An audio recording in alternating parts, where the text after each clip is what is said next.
तालियों के साथ अपने सादे मोहतरम पास्टर जवेद बशीर को दावत दूंगा। हम तालियों के साथ खुदा के कलाम को और खुदा के खादम को वेलकम कहेंगे।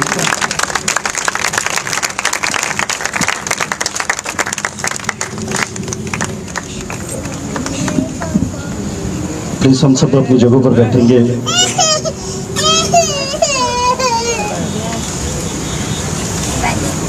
प्रभु यीशु मसीह के जिंदा अलकादर महीब और जलाली और कदूस और लरेब नाम में आप सबों की सलामती हो। आप सबों की सलामती हो। हम नहायत शुक्रगुजार हैं भाई भुट्टा मसीह के और उसके साथ साथ हमारे कॉलेज में बेटा अलीशा है, इनके साथ दो और बेटे हैं। इनके लिए जोरदार क्लैपिंग कीजिएगा जिन्होंने खूबसूरत खुदा का मज़बा सजाया ताकि हम मिलकर खुदा के कलाम को सीख सकें और उसके नाम को इज़्ज़त और जलाल दे सकें। मैं नहायत शुक्रगुजार हूँ बिलाल टाउन की कलीसिया के लिए और इस प्यार और इस मोहब्बत के लिए और इस कलीसिया के लिए ज़ोरदार तालियां बजाएंगे हम खादिम के साथ भी मिलकर और तमाम लोगों के साथ भी, और आए हुए खादिमीन को भी हम दिल और दिल की गहराइयों से वेलकम करते हैं। आए वक्त को ज़ाया किए बगैर हम कलाम मुक़द्दस में से आज अपनी हदायत और रहनुमाई के लिए सीखेंगे। इससे पहले कि कलाम को शेयर किया जाए मैं अपना तारुफ करवाता जाऊं। मेरा ताल्लुक church of Pentecost reverend doctor Jameel Nasir के चर्च से है और मैं वहां पे बतौर पासवान और टीचर की हैसियत से वहाँ पे काम कर रहा हूँ और कॉलेज में मैकपी के ये जो जितने भी यहाँ पे लड़के हैं ये वहाँ पर स्टडी कर रहे हैं और खुदा ने इन लड़कों को बड़ी बरकत दे रखी है। इनके लिए भी एक बार जोरदार तालियां बजा दीजिएगा। कलाम मुक़द्दस में से इंसाल की किताब उसका 22वां बाब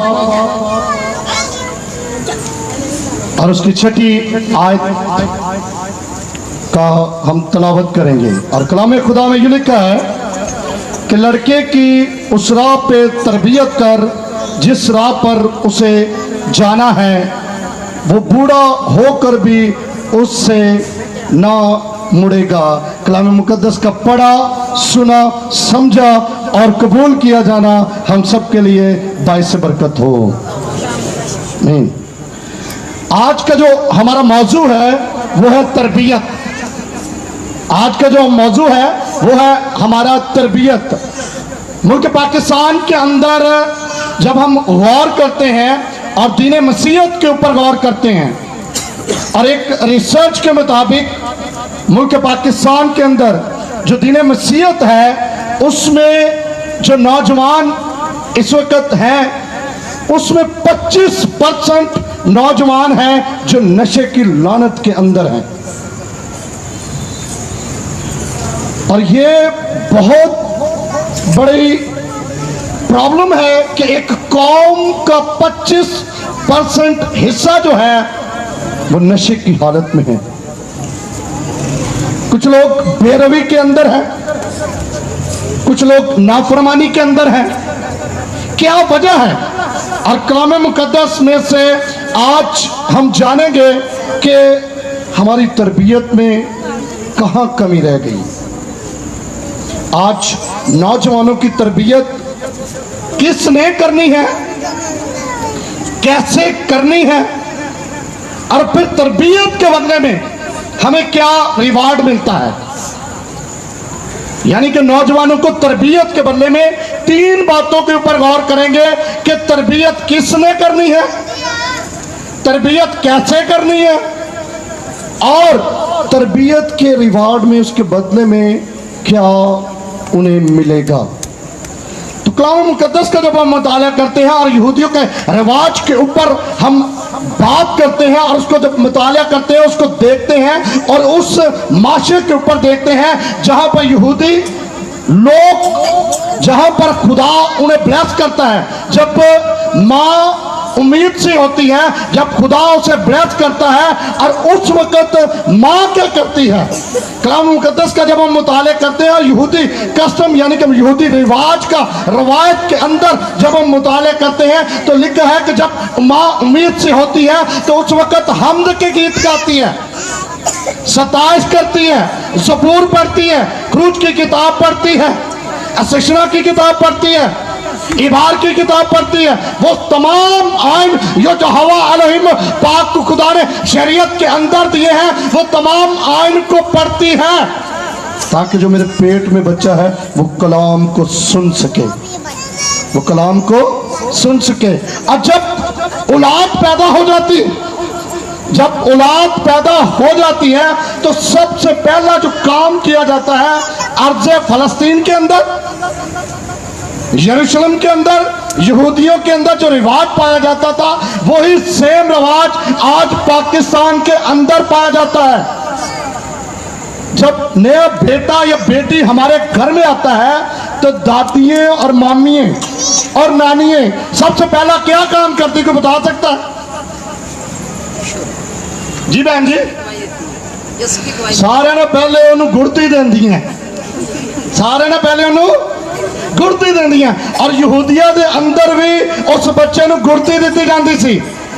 आज मुल्क पाकिस्तान दे अंदर भी जो बच्चा पैदा होता है कहता है कि उन्होंने माँ बाप कहते हैं कि जड़ा नेक बंदा वो गुड़ती दवे। अब गुड़ती देने का अमल किंज हुंदा?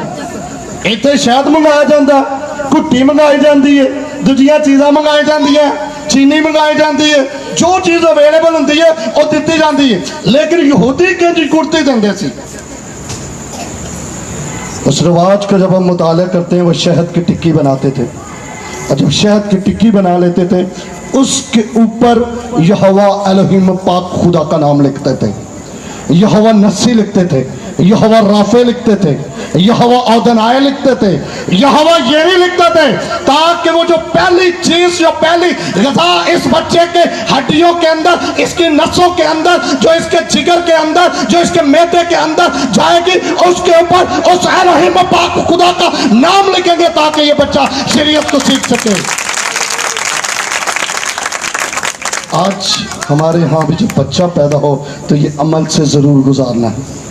और जब सेकंड अमल आता है, जब माँ दूध पिलाती है, जब माँ दूध पिलाती है अपने बच्चे को, तो फिर क्या करती है यहूदियों में? इस बात को भी गौर से सुनिए। जब माँ अपनी छाती से दूध पिला रही होती है तो उस वक्त आइन पढ़ती है, ज़बूर की किताब पढ़ती है, अशशना की किताब पढ़ती है, खरूज की किताब पढ़ती है, और दूसरे लफ्जों में वो पढ़ रही होती है और अपने बच्चे को उसके कानों में बता रही होती है, मैं तुझे शरीयत का दूध पिला रही हूं मेरे बेटे, मेरे बेटे मैं तुझे शरीयत का दूध पिला रही हूं। इन आइन के ऊपर तूने अमल करना है, चोरी नहीं करनी, ज़नाकारी नहीं करनी, बुरी राहों पर नहीं चलना। माँ इस तरह तरबियत कर रही होती है। और यहूदियों में जब पहली मर्तबा बच्चा स्कूल में जाता है ना, तो जो रब्बी होता है ना, रब्बी जो उस्ताद होता है, सुनिए बात गौर से, रब्बी जो होता है वो दरवाजे पे उस बच्चे को लेने आता है, और दरवाजे पर उस बच्चे को लेने आता है तो स्कूल की दरसगाह के अंदर, स्कूल के अंदर लेके जाता है। और जब स्कूल के अंदर लेके जाता है तो उस रोज जो पहला बच्चा आया होता है, उस रोज तमाम बच्चों को छुट्टी हो जाती है, तमाम बच्चों को छुट्टी हो जाती है। लेकिन जो पहले दिन बच्चा आया होता है उसको छुट्टी नहीं दी जाती, उसको वो अपने घर में लेके जाता है। क्या करता है? अपने घर में लेके जाता है। और जब अपने घर में लेके जाता है, और जो रब्बी की बीवी है, जो उस्ताद है, जो मुअल्लिम है, वो रब्बी की जो बीवी है वो करती क्या है? वो उसके लिए रोटी बनाती है पहले दिन की। पहले दिन की क्या करती है? उस बच्चे के लिए रोटी बनाती है। और उस बच्चे के लिए जब रोटी बनाती है और रोटी के ऊपर शहद लगाया जाता है, और जब शहद लगाया जाता है उसके ऊपर छोटी छोटी आयात लिखी जाती हैं कि वो यहोवा येरी है, वो सब कुछ मुहैया करने की कुदरत रखता है, वो कहता है कि मैं तेरी रोटी और पानी पर बरकत दूंगा। और जब छोटी छोटी आयात उसके ऊपर लिख लेती है तो फिर उसे अपने हाथों से निवाले दे देकर खिलाती है। कि कलाम इसके अंदर जाए, कलाम इसके अंदर जाए। और जो रब्बी होता है ना, जब अल्फ़ाबेट उसे सिखा लेता है, दूसरे लफ्ज़ों में छोटे बच्चे को जो अलिफ बे ते ABC सिखा लेंदा है, तो फिर उन्होंने आयतां पढ़ांदा है। जिवें इस जगह ते बच्चे आयतां पढ़न डे सी, कलाम पढ़न डे सी। इन बच्चों के लिए ज़ोरदार तालियां बजाएं, और उनके मुअल्लिम के लिए, इनके उस्ताद के लिए भी ज़ोरदार तालियां बजाएं। अब मुअल्लिम क्या करता है? मुअल्लिम करता है जब वो जब वो रोटी खा लेता है, जब माँ उसे जो रब्बी की बीवी होती है जब उसे खिला लेती है, तो फिर दाऊद ने भी इसी अमल से गुजरा था।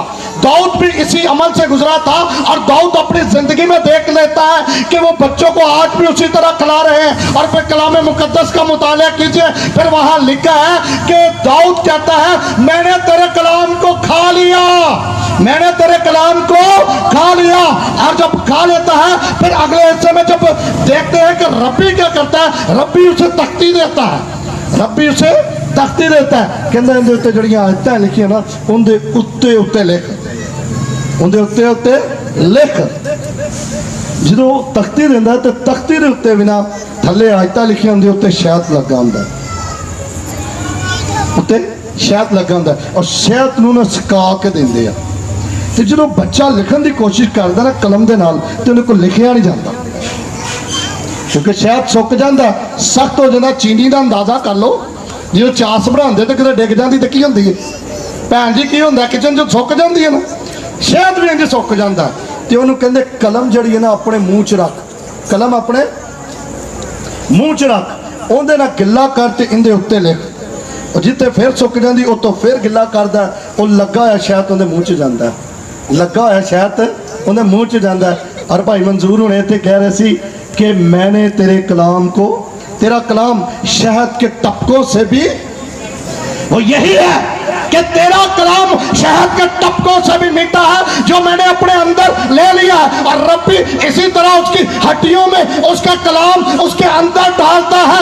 आज माँ को भी ये जरूरत है कि अपने बच्चों को, जो छोटे बच्चे हैं, उसके अंदर कलाम डालना है, उसके अंदर क्या करना है, क्या करना है।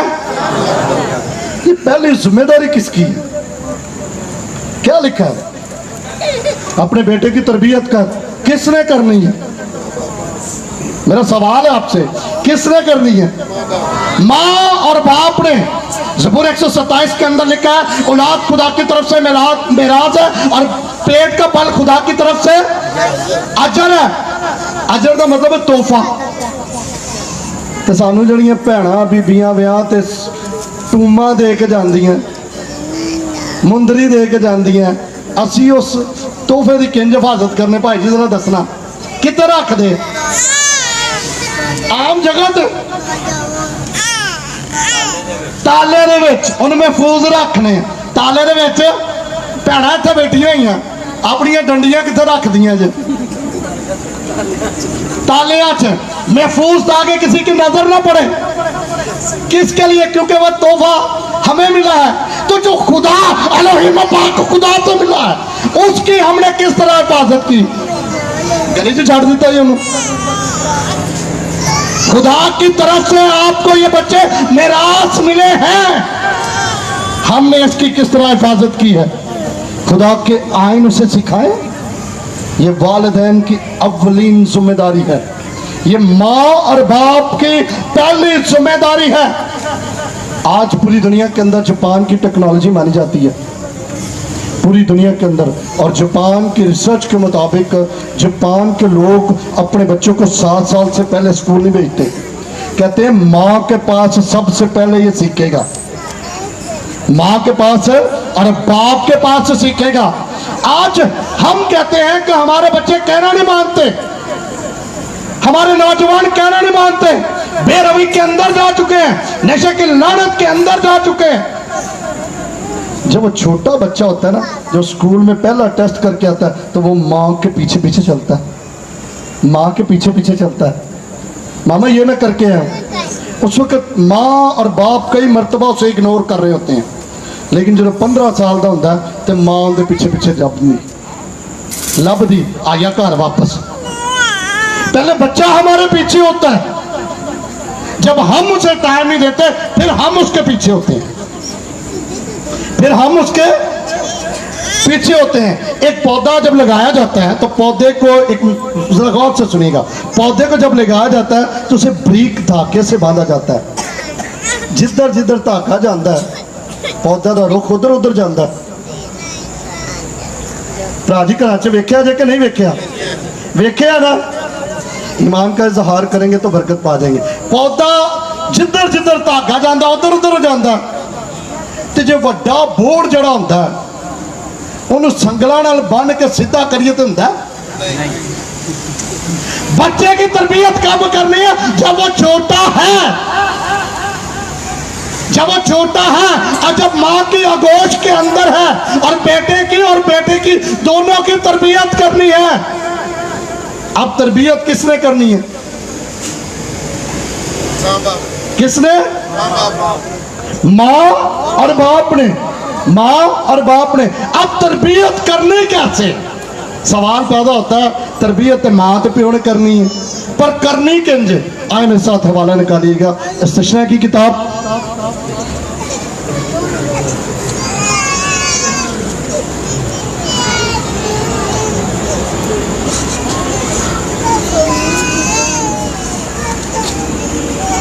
उसका छठा बाब और चौथी आयत से कलाम मुकद्दस की हम तलावत करेंगे।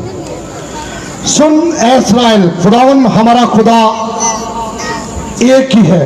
तू अपने सारे दिल, अपनी सारी जान और अपनी सारी ताकत से खुदावन अपने खुदा से मोहब्बत रख, और ये बातें जिनका हुक्म आज मैं तुझे देता हूं तेरे दिल पर नक्श रहे, और तू उनको अपनी औलाद के ज़हन नशीन करना, और घर बैठे और राह चलते लेटते उठते वक्त उसका जिक्र करना। औलाद खुदा की तरफ से नाराज है, और खुदा कहता है जो आयन मैं आज तुझे देता हूं, जो आयन है वो आयन क्या है? खुदा का कलाम। जो आयन मैं तुझे देता हूं उस पर तूने क्या करना है? सबसे पहले खुद उसके ऊपर अमल करना है। सबसे पहले क्या करना है? खुद उसके ऊपर अमल करना है। अमल से जिंदगी बनती है, जन्नत भी जहन्नम भी। ये खाक की अपनी फितरत में ना नूरी है ना नारी। नूरी ने गुनाह किया तो वो भी पटकिया गया आसमान तो, खाकी ने गुनाह किया तो वो भी बागे अदन तो पटकिया गया। तो हमें किस बात पर अमल करना है? खुदा के आइन के ऊपर। जब आप रोल मॉडल है घर में, मैं और आप जो है वो रोल मॉडल है, चर्च में ये पासवान रोल मॉडल है। पुत्र एक हाथ चुक्या होंगे, दूजे हाथ ना सूटा।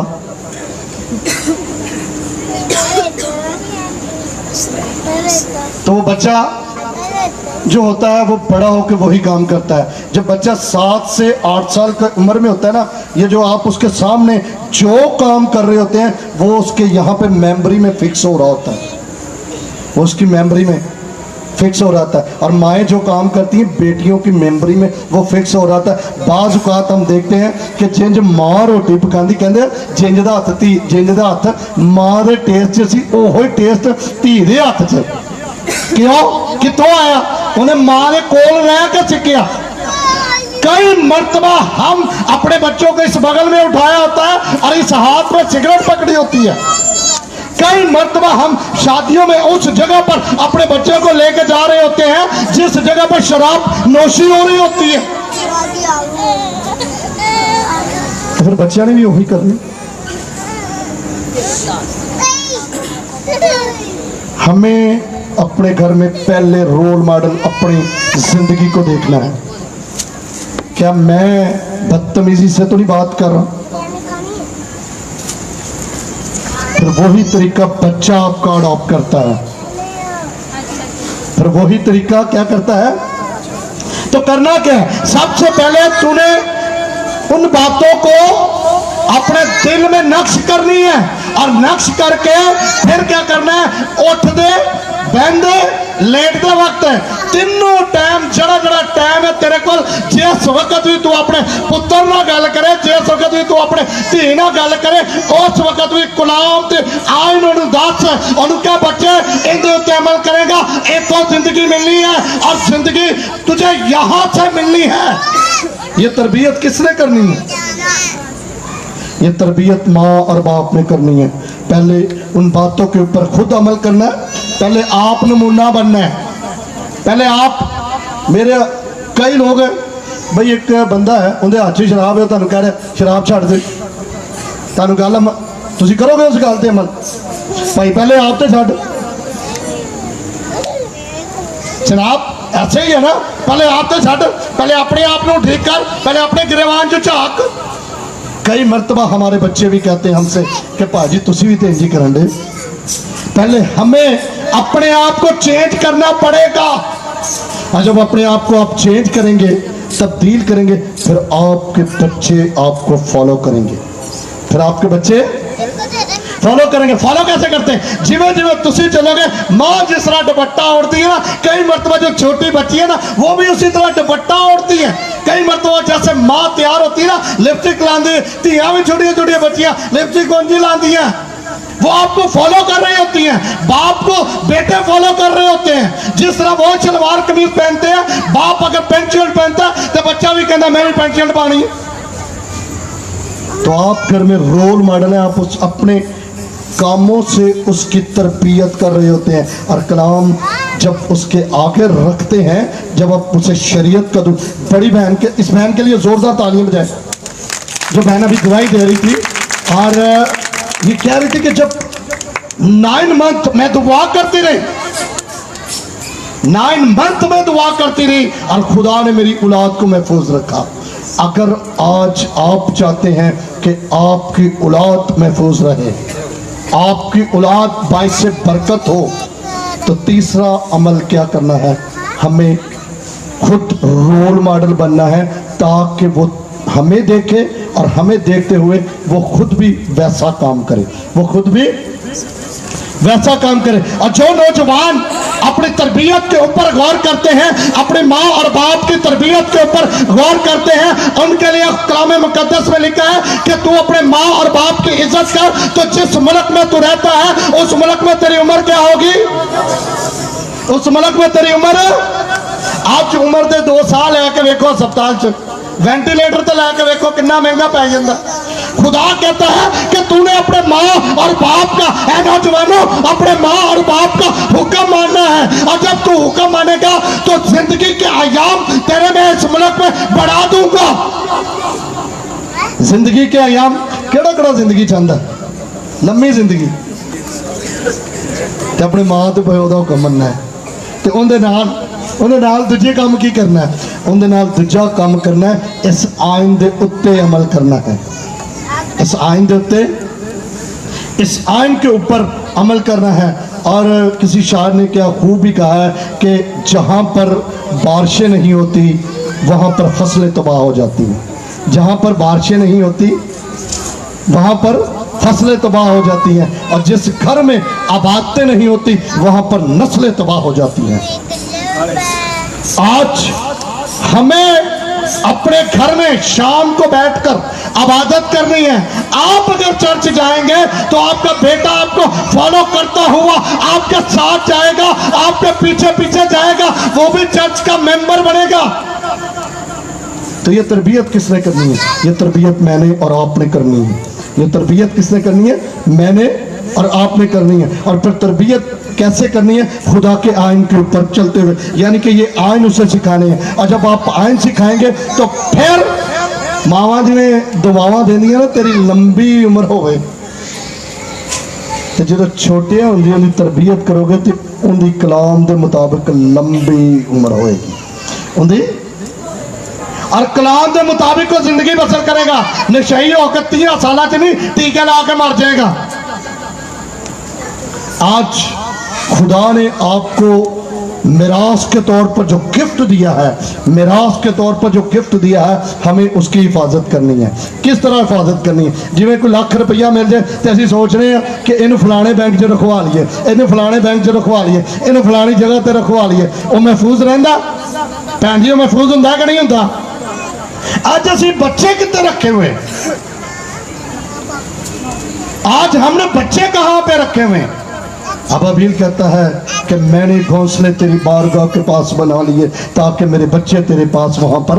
एक जानवर परिंदा जो है, जिसके पास अकल नहीं है, जिसके पास शौर नहीं है, जिसके पास तमीज नहीं है, वो जानता है कि मेरे बच्चे तेरी बारगाह के पास महफूज रहेंगे। लेकिन हम नहीं जानते, जिसके पास खुदा का कलाम है, जिसके पास इल्हाम है, अगर आप जानते हैं कि आपके बच्चे वहां पर महफूज रहते हैं तो फिर पहले आपको चर्च में जाना पड़ेगा और फिर आपके बच्चे आपके पीछे चलते हुए जाएंगे। कभी परिंदे उड़ते वेखे? एक परिंदा लीडर बन के अगे उड़ रहा होंगे, बाकी परिंदे भी उधर पीछे उड़ रहे हैं। आप भी लीडर हैं अपने घर के, आप भी अपने घर के, आप भी अपने घर के क्या है? लीडर हैं। और यिर्मयाह की किताब का जब हम मुताला करते हैं, यिर्मयाह की किताब का जब हम मुताला करते हैं 34वें बाब के अंदर और 19वीं आयत के अंदर मुताला करते हैं, तो वहां पर हमें एक कौम का जिक्र मिलता है और वो है रकाबियों की कौम।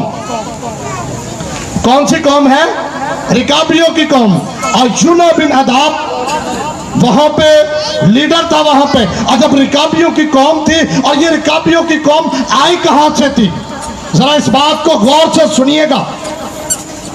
ये रकाबियों की जो कौम थी, जब जनाब मूसा कलीमुल्लाह, मेरी बहन जरा गौर से सुनिएगा, जब मूसा कलीमुल्लाह मुल्क मिस्र से मदियान के अंदर जाते हैं, यानी कि अरब के अंदर जाते हैं, और अरब के अंदर जब जाते हैं और कुएं पर यत्रो की बेटियों से मुलाकात होती है, और यहाँ पर जब उसे दूसरे लोग तंग कर रहे होते हैं पानी भरने से, और उसी घराने में मैं शॉर्ट कर रहा हूँ, उसी घराने में मूसा की शादी होती है। और जब शादी होती है तो जब मुल्क मिस्र के अंदर वापस आता है तो वो उस घराने को अपने साथ ले आता है, और जब साथ लेके आता है तो उसे रकाबियों का घराना कहा गया है, उसे यूना बिन अदाब का घराना कहा गया है। और यिर्मयाह के 35 बाब के अंदर ये बात दर्ज है कि यिर्मयाह से खुदा कलाम करता है कि रकाबियों के खानदान को मेरे पास लाओ। और जब ये रकाबियों के खानदान को हैकल में लाया जाता है तो उसके आगे मैं रखी जाती है, उसके आगे मैं रखी जाती है। और वो क्या कहते हैं? जरा बात गौर से सुनिएगा। वो कहते हैं कि हमारे बाप दादा ने हमें 2 नसीहतें की थी, 2 वसीयतें की थी। और वो क्या थी? उम्र भर तुमने खैमों में रहना है। यिर्मयाह कहता एक नसीहत तो तुसी तोड़ दी, वसीयत तोड़ दी कि खैमे तो तुसी छड़ के इसराइल तो छड़ के यहूदा दे विच आ गए, तो दूजी भी नसीहत तोड़ो, शराब पियो। कहता हमारे बाप दादा ने हमें ये नसीहत की है, हमारे घर में ना शराब बनाई जाएगी, ना बेची जाएगी, और ना ही हमारे घर में कोई लड़की पिएगी, ना ही कोई लड़का पिएगा। और खुदा उसके मुतालिक क्या गवाही देता है? यिर्मयाह की किताब में साथ निकालिएगा,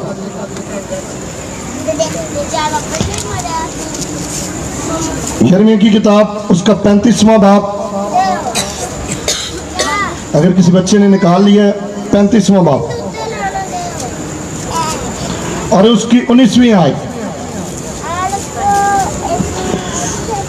और खुदा फरमाता है, इसलिए रब्बुल अफ़वाज इस्राइल का खुदा यूं फरमाता है कि यूना बिन इदाब रिकाब के लिए मेरे हजूर में खड़े होने की कभी आदमियों में कमी ना होगी। क्यों कमी ना होगी? क्योंकि इसने अपने बाप दादा की नसीहतों पर अमल किया है, क्योंकि इसने अपने बाप दादा की नसीहतों पर अमल किया है। काहिन मेरे हजूर में खड़े होते हैं, लावी मेरे हजूर में खड़े होते हैं, लेकिन इस नस्ल में से भी मेरे हजूर में खड़े होंगे और उन्हें ना आसमान पर किसी चीज की कमी होगी, ना जमीन पर किसी चीज की कमी होगी, क्योंकि उन्होंने अपने बाप दादा के हुक्मों पर अमल किया है। आज जो नस्ल अपने बाप के हुक्मों पर अमल करती है, आज जो बच्चे, आज जो बच्चियां अपने बाप और दादा के हुक्मों पर आइन के मुताबिक अमल करते हैं, खुदा उनसे कलाम करता है कि उनकी नस्ल में, उनकी जिंदगी में किसी चीज की कमी ना होगी। लाहौर दे विच ते हालेलुया जरा दिल नाल आखो ते मजा आंदा, ठंड पै जांदी है। Hallelujah hallelujah hallelujah. ते अपने बच्चों को चाहते हो, नौजवान चाहते हो कि जिंदगी के किसी हिस्से च मेरे परफ च कमी ना आए, मेरे आगे कोई ठहर ना पाए। यीशु से जब खुदा कलाम करता है तो क्या कहता है? कोई जिंदगी भर कोई शख्स तेरे सामने, कोई जिंदगी भर कोई शख्स तेरे सामने खड़ा ना रह सकेगा। क्यों? क्योंकि उसने ताबेदारी के साथ, वफादारी के साथ उन हुक्मों पर अमल किया है। आज जब हमारी नस्ल, आज जब हमारे बेटे और बेटियां जब ताबेदारी के साथ हुक्मों पर अमल करते हैं तो खुदा फरमाता है कि तेरे सामने भी कोई नहीं खड़ा रह सकेगा।